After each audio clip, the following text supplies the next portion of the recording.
Tudo bem com você? Graça e paz. Vou continuar meditando no capítulo 8 da carta de Paulo aos Romanos. Eu já meditei do versículo 1 até o versículo 17. E agora eu vou continuar meditando a partir do versículo 18. O versículo 18 ele fala da glória futura. E falando sobre a glória futura que nos espera, ele fala da nossa situação atual. E não apenas da nossa situação, mas da natureza e também do próprio Espírito, o Espírito Santo. Ele fala dos gemidos da criação, ele fala dos gemidos dos cristãos e ele também fala dos gemidos do Espírito Santo. Vamos ver o que diz Paulo. Considero que os nossos sofrimentos atuais, claro, Paulo estava falando aqui dos sofrimentos que Paulo estava passando naquele momento, ele juntamente com os cristãos da época, considero que os nossos sofrimentos atuais não podem ser comparados com a glória que nos será revelada. Isso aqui tudo indica que essa glória é a glória futura, que essa glória será mostrada no futuro e que o sofrimento nosso aqui neste mundo ele é momentâneo, ele é passageiro. Se formos comparar com relação ao tempo presente e à eternidade, o tempo que nós vivemos aqui neste planeta, nesta terra, é muito pequeno. Por isso que o sofrimento que nós passamos aqui, durante o período em que nós estamos nessa terra, eles são insignificantes diante de uma glória tão grande que será revelada na eternidade. E no 19 diz assim: a natureza criada aguarda com grande expectativa. Então toda a natureza criada por Deus, ela aguarda com grande expectativa esse momento maravilhoso. Que os filhos de Deus sejam revelados. Então a natureza aguarda com expectativa que os filhos de Deus sejam revelados. Pois ela quem? A natureza, ele está falando da natureza. Pois ela, a natureza, foi submetida à inutilidade, não pela sua própria escolha, mas por causa da vontade daquele que a sujeitou, na esperança de que a própria natureza criada será libertada da escravidão, da decadência em que se encontra, recebendo a gloriosa liberdade dos filhos de Deus. Então, o que Paulo está dizendo aqui, que toda a natureza, quando o homem pecou, toda a natureza também sofreu juntamente com o homem. O homem caiu e toda a natureza também passou a sofrer juntamente com este homem. Mas que esta mesma natureza que geme agora está aguardando com expectativa o dia glorioso que Deus vai revelar os seus filhos. E o 22, ele continua. Agora ele fala dos gemidos dos cristãos. Primeiro o gemido da natureza, a natureza criada por Deus, agora os gemidos dos cristãos. Sabemos que toda a natureza criada geme até agora, como em dores de parto. Aí ele 23 diz: e não só isso, mas não somente a natureza que geme como uma pessoa, como uma mulher que está com dores de parto. Não somente a natureza. Ele diz aqui: mas nós mesmos, eu juntamente com todos os cristãos, principalmente que estava escrevendo, que era Roma, os cristãos que estavam em Roma, temos os primeiros frutos do Espírito, gememos interiormente, esperando ansiosamente nossa adoção como filhos, a redenção do nosso corpo. Paulo está falando aqui de quando ele foi salvo. Claro que não. Ele está falando da redenção do corpo. Paulo já tinha sido redimido pelo Mestre Jesus. Já tinha passado pelo processo da redenção no que se diz respeito ao resgate do pecado. Ele era escravo do pecado e agora ele estava em Cristo. Ele foi redimido pelo Senhor Jesus. Mas tudo indica que Paulo está falando aqui dessa redenção do corpo. Não da alma, mas do corpo agora, em que esse corpo nosso que foi submetido a esse declínio, juntamente com essa queda que aconteceu lá no Jardim do Éden, todo o nosso corpo sofre, porque o nosso pai Adão pecou e automaticamente entrou a morte, e todos nós passamos por problemas, enfermidades, o nosso corpo, ele muitas vezes está definhando com fatores que acarretam a nossa saúde. E Paulo está dizendo isto, olha, nosso corpo está gemendo, aguardando a sua redenção. Pois nessa esperança fomos salvos. Esperando nisso, isso que está nos aguardando, essa gloriosa esperança, esse dia maravilhoso.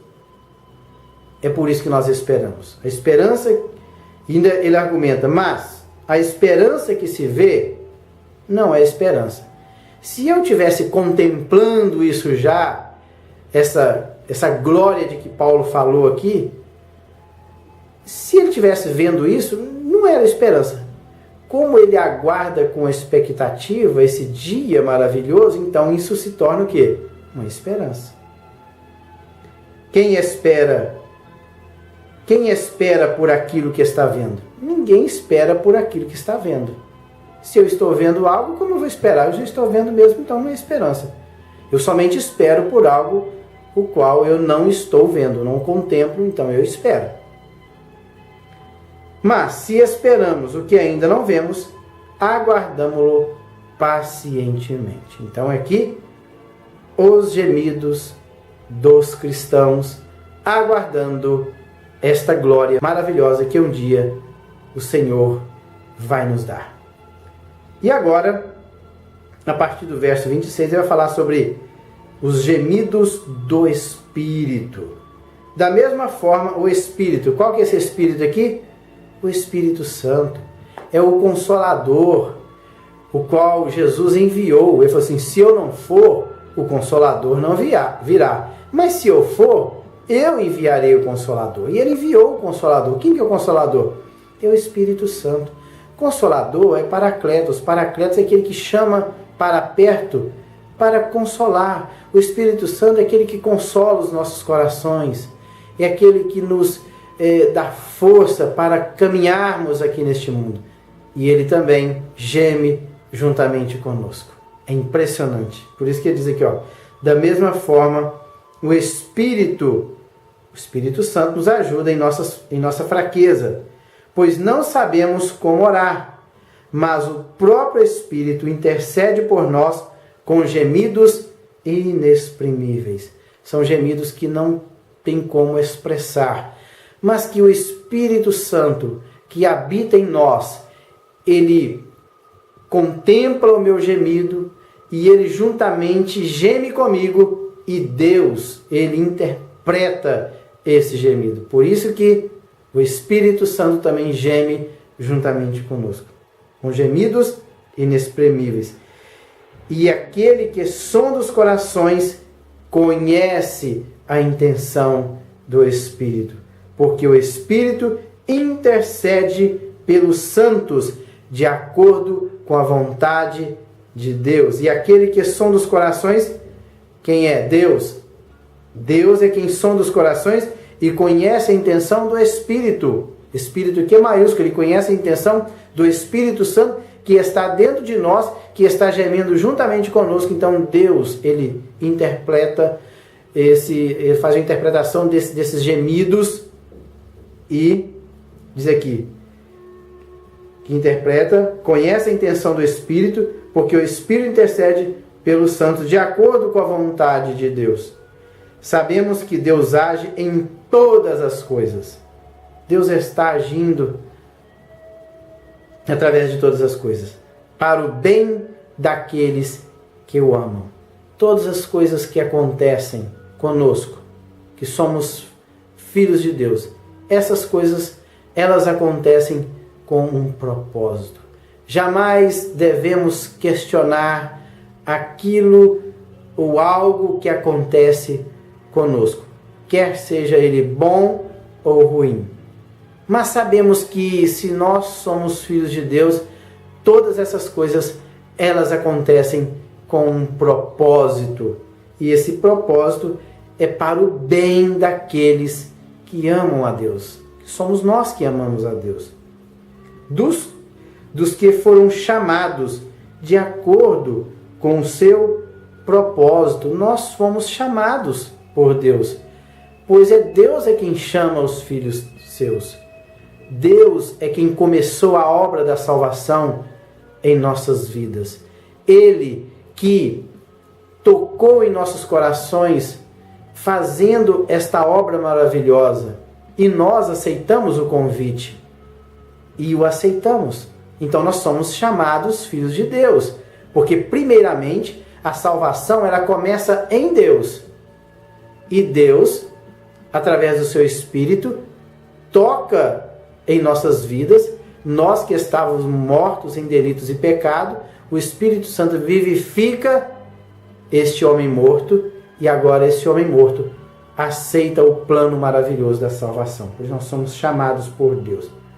Pois aqueles que de antemão conheceu, aqui está falando da presciência de Deus, Deus conhecia muito bem todos aqueles que atenderiam o seu chamado, por isso que ele chamou, porque de antemão Deus ele era conhecedor, ele é conhecedor daqueles que de bom grado aceitariam o seu convite para a salvação. Por isso que, pois aqueles que de antemão conheceu, também os predestinou para serem conformes à imagem de seu Filho, a fim de que ele seja o primogênito entre muitos irmãos.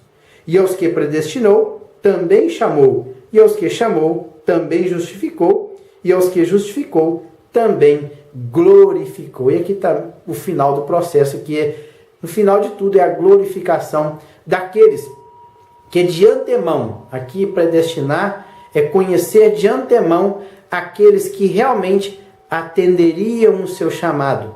Deus, antes de chamar alguém, ele já sabe se aquela pessoa vai atender o seu chamado ou não.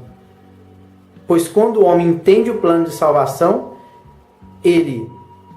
cabe a ele recusar ou aceitar. Porque Deus não quer ninguém obrigado. Se a pessoa simplesmente, olha, eu não quero a salvação, e Deus simplesmente vai dizer para ele, tudo bem, eu dei o meu filho para morrer em seu lugar, mas se você não quer, aí o problema é contigo. Mas aqueles que atendem à voz de Deus e aceitam o plano maravilhoso da salvação, esse aqui, Deus o quê? Os justifica. E depois de ter justificado, vai o quê? Vai glorificar este homem ou esta mulher que aceitou o plano.